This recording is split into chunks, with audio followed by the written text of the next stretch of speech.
this had happened.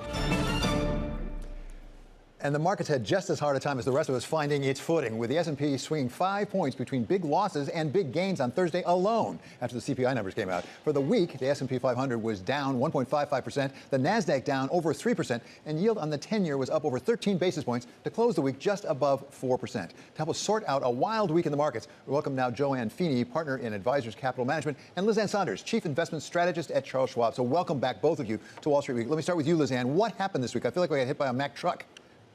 So I think it was probably mostly technical, the reversal that we saw yesterday. On an intraday basis in the first part of the day, you did see the swoon take the S&P to below 35.17. And I'm not a technician, but that level was important because it was the 50% retracement of the post-pandemic move higher. And that probably kicked in a combination of buying, hedges being taken off, some short covering, and that bet on itself through the end of the day. Maybe you could point to the move down in yields yesterday, the move down in the dollar, but that could also help to explain today's weakness too, because you saw reversals there. So, Joanne, a fair amount of noise, I think it's fair to say, in the equity markets there. But on Friday, actually, they gave up pretty much everything they got back on Thursday. So when you net, when you get through it all, what did we learn this week that should affect the markets over the longer term? You know, David, I think what we learned is that there's still a lot of risks out there facing the future of the global economy, not just here in the U.S. And those two price reports we got, the PPI and the CPI, reinforce the view that inflation is going to be a really hard challenge for the Fed to solve. And it also seems to have removed any wiggle room that people think the Fed has. They're really going to have to be adamant about raising rates, try to constrain liquidity, try to discourage consumer demand in order for inflation to get under control. There's not a lot of room for them to do anything but raise rates now for the next at least couple of meetings. The market finally, perhaps, is digesting that. Lizanne, there's a lot of talk about... Sorry, go ahead, please. Yeah, I think Joanne's absolutely right. And I think there have been these moments where it seems like, whether it's in reaction to things going on in the UK, that the market's almost cheering for or looking for some sort of financial system accident because of the messaging from the Fed, from Powell, that they're not going to step in because of financial market weakness across any of the asset markets or just volatility, but financial system instability may be what could bring the Fed back in. But even in a situation like that, what they may do is use the tool of their balance sheet or repo facilities versus doing a pivot anytime soon on rates. And I'm not sure that's been fully digested by the market yet. Yeah, there could be certainly more digestion to come, particularly because the risks that are out there are really unusual. It's not just the inflation problem, right? The U.S. has a labor shortage, born of the pandemic, born of early retirees, born of a lack of legal immigration into the U.S. And that problem is not one that the Fed can solve. And so they still have very high consumer demand and a shortage of supply. No matter what the Fed does to try to curtail demand, there's going to be spillovers to also curtailing the recovery of supply from the pandemic. So they're sort of fighting this problem without having all the tools that are needed. And, the risks that are out there, haven't really abated in many ways, although finally we're starting to see earnings estimates come down and market expectations adjust to those risks. Lizanne, I wonder whether part of the problem we have right now is it's not all bad. There are parts of the economy that actually continue to be quite strong. It's sort of like we've gone from a unipolar to a multipolar world. We've gone to a multipolar economy, it feels like sometimes. We have, and I think that's what's particularly unique about the pandemic, the nature of it, how it unfolded, is that we've been in this rolling cycle. So during the throes of the pandemic, when all the stimulus kicked in, both on the monetary side and on the fiscal side, that stimulus and demand associated with it was forced to be funneled into the good side of the economy because of the absence of access to services. That became the breeding ground for the inflation with which we're still dealing. Then as you saw reopening, you saw that pent down demand on the good side, you saw pent up demand on the services side. That tends to be the stickier components of inflation. So even though we're seeing disinflation now on the good side, we've got it on the services side. So it's very different than your typical slowdown, downturn, recession, whatever you want to term it, because at least the last two, the COVID recession, the global financial crisis, in essence, the bottom fell out all at once in the economy. This is happening in a unique way because it's sort of shifting through the economy and hitting pockets at different times. Well, and some areas of the economy are still expanding. Even as some, parts like PCs and smartphones, where a lot was purchased during the years of the worst of the pandemic, now those sales coming down. But look at auto production. That industry is still suffering from a lack of the chips needed to finish off cars, and they're putting cars in inventory waiting for that last chip to arrive, for example. And the semiconductor companies that supply them still have a very long runway of demand ahead of them. So there are parts of the economy that are still expanding, while others are being hit by lower consumer demand from high inflation, from the change in sentiment from spending on goods to services. So that's why I think it's become very hard to say, well, what kind of a recession might we get? Is it going to be broad-based like recessions in the past? Or is it going to be more specific where lower, middle, and consumers suffering from the higher interest rates, suffering from inflation, really curtail their spending like Walmart saw, right? Whereas the higher-end retailers are doing fine so far. So it's a very challenging time to forecast where the U.S. economy is going and how much unemployment might be created because of this constraint on liquidity from the rate increases. That means it's still possible to find potentially investments that do lead to growth over even the near term as some of these industries continue to recover. And, Joanne, to your point about the upper end in better shape, as witnessed by what the retailers are saying, there's also that potential pressure just on psychology because of the wealth effect, given that even though the excess savings story has merit up the income spectrum, they're also challenged by not just equity market losses, but bond market losses, real estate losses. So I think that's why I think we all have to be careful about extrapolating that excess savings up the income spectrum as a guaranteed feed into the consumption side of the economy. I think even there might be some hesitancy. Joanne, last thought here. We all talk about when is the market bottomed out.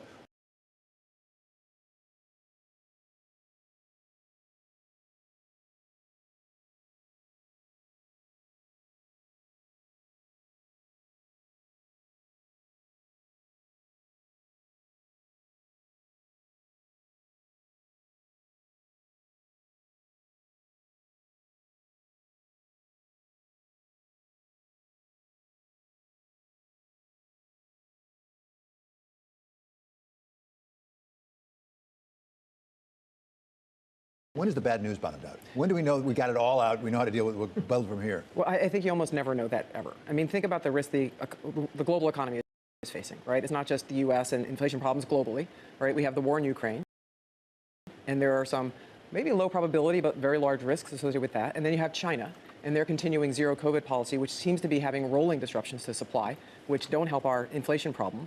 And now we have more of an economic war against China with the latest round of restrictions on exports of semiconductor equipment and high-level chips. And the real question there is, will there be retaliation from China in terms of restrictions against access to the Chinese market, which is still, hoped to be one of the fastest-growing markets in the world. And now we might find that U.S. companies don't get access to that. So we shouldn't assume that the worst is in at this point, and we should expect that markets are going to continue to be volatile as some of those risks get realized or clarified.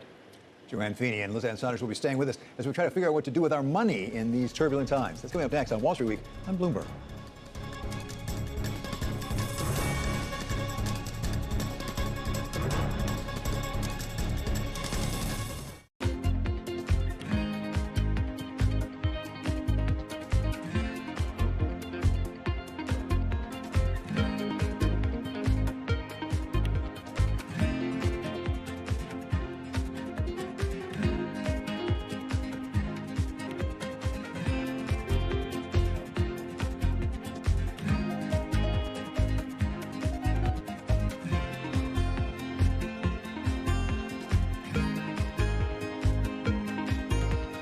Is crucially important, and I think we've moved from this attitude from it's an indulgence, a waste of time, almost an illness that needs a cure. For something as universally important to human life as sleep, mysteries surrounding its necessity and utility have only just been recently uncovered. Some of our biggest discoveries were in the 1970s or 1980s, and so it makes it a really exciting field because it seems as though we're uncovering new insights each and every day. Some scientists are going further to find out how sleep and what happens there can be harnessed to further expand our understanding. It's easy to memorize things. That makes you smart if you can spit back a lot of facts. But if you want to be wise, if you really want wisdom, you got to know when and how and why to use that information. And that's what your brain figures out while you're sleeping.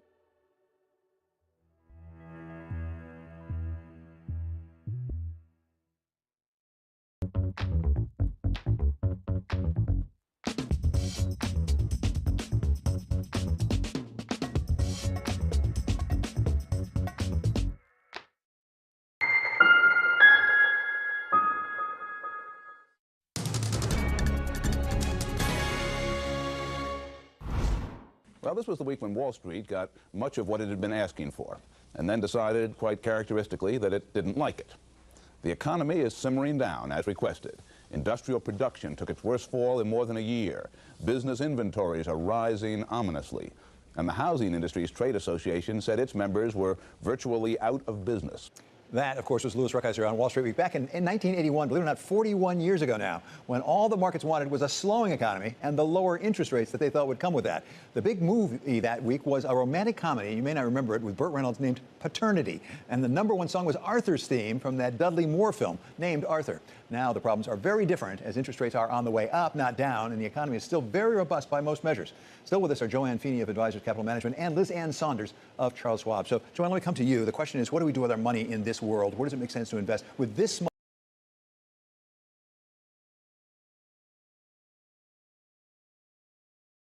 much volatility, this much uncertainty? Yeah, it's really been a challenging time for investors, and it really depends what sort of time frame you have as an investor. You know, if you're in retirement, what you probably need is some assurance that you're going to be able to get the cash flow you need off of your portfolio. And so one of the things we've done for our clients in that kind of a situation is to create portfolios with above average dividend yields on the one side. And now as bond yields are rising, and we've kept our duration relatively short, we've been able to let bonds mature and then re-up at higher yields. So, you know, one area to go to is some relatively stable companies, whether it's a General Mills or an AbbVie or you know, some of the others in consumer staples and in energy that have, you know, dividend yields in the 4, 5, 6% range. And that way they can still get that income and they can ride out the volatility in the stock prices and wait this out. And that gives our clients a fair bit of comfort. But, you know, it hasn't been easy really for anybody, but that's one way to deal with the volatility. Liz Ann, what are you recommending these days? Well, first of all, I absolutely agree with Joanne that there's no cookie cutter answer to a question like that. It really does depend on who the investor is, their risk tolerance, their past experience, their time horizon, whether their financial risk tolerance and their emotional risk tolerance, whether there's a narrow gap between the two or a wide gap between the two. But I think we're in a part of the market cycle right now where you want to actually focus on fundamentals. And I know that sounds trite and sounds what we're always supposed to do, but gone are the days where you could look at segments of the market, components of, say, big tech, and look at it monolithically, make an assumption that they're all going to go up simultaneously. There's much more differentiation in the market right now. And I'd say look for where things are dear from a macro perspective. So we have declining earnings revisions in the aggregate. So look for the factor around positive earnings revisions, positive earnings surprise. We know we're in a rising interest rate environment. So companies with strong balance sheets, low debt, high cash flow, strong free cash flow, lower volatility. It's just kind of a quality wrapper. And I think that's the best type of approach in this environment. And then the last thing we've suggested for those investors who can do it, if you were a rebalancer based on the calendar, maybe instead of doing it once a year, once a quarter, let your portfolio and the volatility associated with dictate the timing of taking advantage of the volatility by, you know, adding into weakness, trimming into strength relative to your overall strategic asset allocation. Joanne, what about the possibility of fixed income at this point? I mean, for a long time, you didn't want to be in bonds, given what's going on in bonds. But those yields have really come up. They're yielding something now, and they do generate cash. I mean, it's sort of like dividends, right? Yeah, absolutely right. You know, we're getting in the order of 6+% in yields in our all investment grade fixed income solution. And when you pair that with in a balanced strategy with the equity front, you know, you can generate a pretty nice cash flow for clients. And so if you keep duration short and you're really careful about selecting credit quality, because credit spreads have widened here. So you want to be careful that you're not adding risk to the side of your portfolio that it's supposed to be sort of the suspenders on the pants, right, to provide more stability. And so that's one thing we've done, and it's helped our clients feel a lot more comfortable in this kind of environment. Liz Ann, are you to the point yet where you'd consider duration, that is going longer duration for fixed income? So my colleague Kathy Jones, who's a regular guest on Bloomberg, she's our fixed income strategist, and in the sort of 4-ish% range, we have suggested you can consider lengthening duration. But I agree with everything that Joanne said too. I think there are finally opportunities. You know, we've gone from a TINA environment, there is no alternative, to TIA. There is an alternative, and there's income in fixed income again, and there's strategies, a bit more active strategies that you can employ to take advantage of this move up in yields. Even well down the duration spectrum, you're actually generating a yield. And if inflation ever came down, we might actually have positive real yields. We're not quite there yet, but I think we'll get there. Well, you know, Liz Ann, I want to pick up, that was exactly the point I was going to make, is the challenge is that inflation is so high that even if you're getting those appealing yields on fixed income, you're still losing purchasing power. And so that's why we, you know, continue to counsel if the client has appropriate risk tolerances and time horizon, the equity side can help you offset the cost of inflation. You know, for example, one of the stocks in one of these portfolios is McDonald's. Now, what you want is to find a company like that has good cash flow, that can continue to pay its dividend, but more importantly even, can raise its dividend year after year. And they just announced this week a 10% increase in their dividend. So you're being compensated, more than compensated, for that cost of inflation eroding the purchasing power of your money. And that's something that you're more likely to get on the equity side than you are on the fixed income side. Liz Ann, we're spending so much time on rates and on growth and, for that matter, geopolitics and things like Ukraine. What about earnings? We are in earnings season now. We had the first 4 banks come out this week with their earnings, which actually were pretty reassuring to a lot of people. Is there a possibility that could help the investor right now to the upside?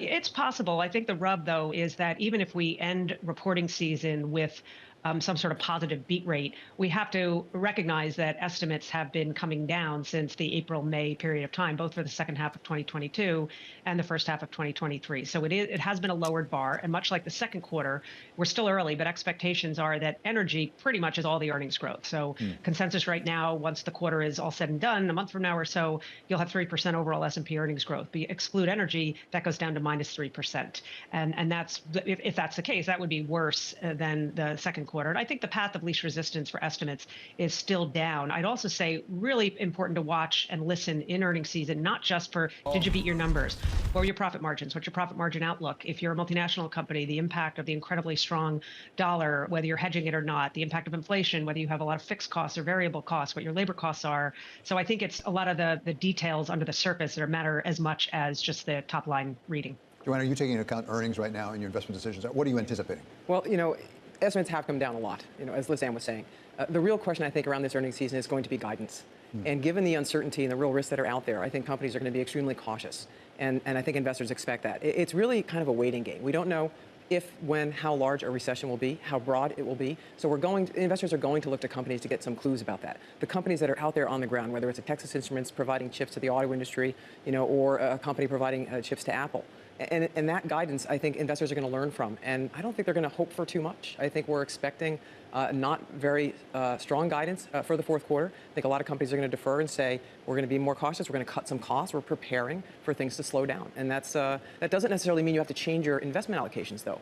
Because if you're in it, not for the next 6 months, but you're in it for a couple years, 3 years, 5 years, right now we have a lot of stocks that have become relatively inexpensive. Yep. So a little hope out there, at least. Thank you so much to Joanne Feeney and Liz Ann Sanders. Great to have you with us. Coming up, we're going to take a look at what's happening next week on Global Wall Street. That's next on Wall Street Week on Bloomberg.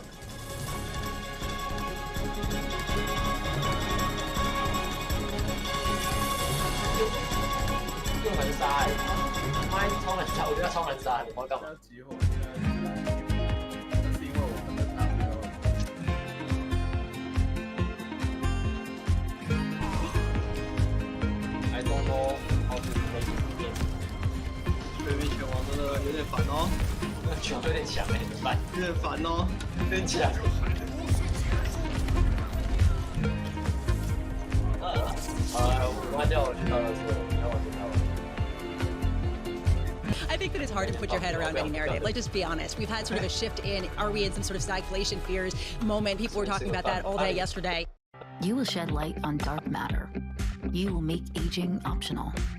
You will turn 5G up to 11. Because when you subscribe to Bloomberg, you won't just get news. You'll get insight into limitless possibilities, knowledge, and inspiration to feed your ambition. So before you invent, pioneer, disrupt, before you change the world, Bloomberg.